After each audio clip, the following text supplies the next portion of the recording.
Assalamualaikum warahmatullahi wabarakatuh. Apa khabar?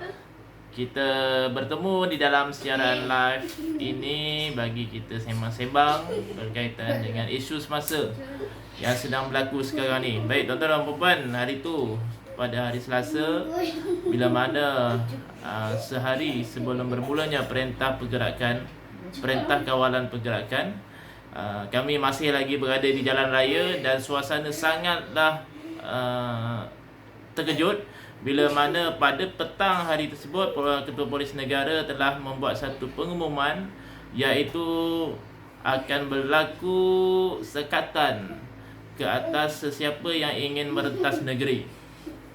Perkara ini menyebabkan satu situasi panik di kalangan rakyat Malaysia yang mungkin sudah plan perjalanan bila mana kebetulan pada waktu ini sedang cuti sekolah dan semua orang sudah ada plan perjalanan masing-masing, termasuk kami sendiri yang sudah pun di dalam perjalanan pulang. Ianya memberi kesan yang sangat besar ke atas pergerakan masyarakat pada hari tersebut, bila mana mungkin ada yang sedang baru nak memulakan perjalanan, yang sedang masih dalam fasa percutian dan juga dalam perjalanan pulang sebagainya. Jadi tidak boleh disalahkan secara total kepada mereka yang berada di jalan raya pada waktu tersebut, kerana kita semua sedang berada di dalam cuti sekolah dan semua orang sudah ada plan perjalanan masing-masing. Bila mana netizen mula menyalahkan antara satu sama lain yang mengatakan semua berpusu-pusu balik kampung dan sebagainya, ini adalah satu perkara yang di luar kawalan kita, kerana pengumuman pun dibuat dalam keadaan yang tergesa-gesa. Bila mana sebelum itu Perdana Menteri Tan Sri Muhyiddin Yassin mengumumkan bahawa kawalan pergerakan akan bermula pada hari Rabu, iaitu 18 hari bulan. Jadi semua orang mula untuk plan perjalanan. Untuk yang mana sedang berada dalam percutian, mereka akan segera pulang ke rumah. Dan bila mana ada yang sedang baru nak memulakan perjalanan, mereka akan memulakan perjalanan dengan lebih awal. Dan apabila Ketua Polis mengumumkan bahawa merentas negeri tidak dibenarkan, ianya memang mencetuskan perjalanan panik.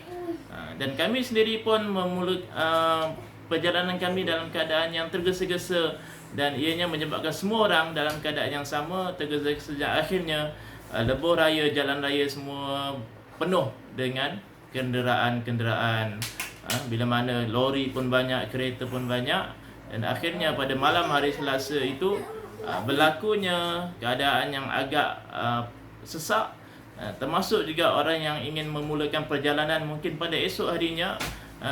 Mereka dikabarkan perlu meminta kebenaran daripada pihak polis, dan mereka berpusu-pusu pula pergi ke balai polis untuk melaporkan pergerakan mereka pada esok hari. Jadi kita tidak boleh menyalahkan secara total kepada masyarakat akan apa yang berlaku pada hari Selasa itu. Dan rentetan daripada itu, Perdana Menteri pada malam tadi pula membuat satu keputusan khas pula yang mengatakan beliau minta tolong dan merayu kepada kita semua untuk tidak balik kampung, untuk tidak keluar rumah dan sebagainya. Baik, jadi saya rasa pada hari ini semua orang bermula semalam dan hari ini semua orang mula untuk menyesuaikan diri dengan larangan ini. Ya, kita pun mungkin pertama kali berhadapan dengan situasi ini. Jadinya di dalam keadaan ini pihak pimpinan, pihak kerajaan juga harus peka bahawa kita tidak pernah berhadapan dengan situasi ini. Seharusnya di samping arahan yang diberikan, didikan dan juga bimbingan kepada pihak rakyat, daripada pihak kerajaan kepada rakyat juga harus disertakan. Jadi setakat ini hari kedua, so far daripada segi respon masyarakat nampak agak baik, bila mana saya sebagai ketua keluarga sahaja dibenarkan keluar. Semalam saya keluar sekali, hari ini saya keluar 2 kali mencari sedikit bekalan, dan suasananya memang different, memang lain daripada yang biasa. Kita tengok semua kedai-kedai yang tidak ada kena-mengena dengan bekalan, makanan dan sebagainya ditutup. Itu mencetuskan satu suasana baru agak sunyi dan orang pun tidak ramai berada di jalan raya. Hanya beberapa kereta motor sahaja.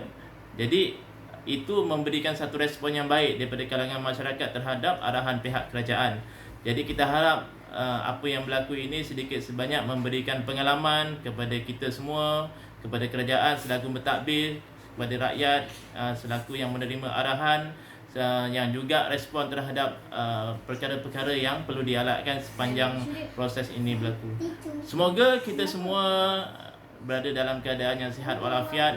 Mana-mana yang dijangkiti, semoga cepat sembuh. Mana-mana yang sedang berada dalam fasa kuarantin di rumah, semoga kita bersabar berada di rumah. Memang tak pernah pun kita sentiasa berada di rumah macam ni. Kita baru 2 hari berada di rumah, mungkin agak rasa macam wow, apa benda ni, kenapa macam ni berlaku. Kita rasa macam ya Allah, bila nak tamat kuarantin ni. Tapi tak apa, sesuaikan diri. InsyaAllah harap-harap 2 minggu ini akan berakhir dengan baik, dan moga semuanya berjalan dengan lancar dan tidak dilanjutkan, dan kita semua boleh kembali ke tempat kerja, ke sekolah, berniaga seperti biasa, dan semuanya kembali kepada yang asal. Mudah-mudahan lah, insyaAllah ya. Kita doa untuk kita semua dan juga seluruh rakyat Malaysia dan dunia aman yang baik. Terima kasih. Assalamualaikum warahmatullahi wabarakatuh.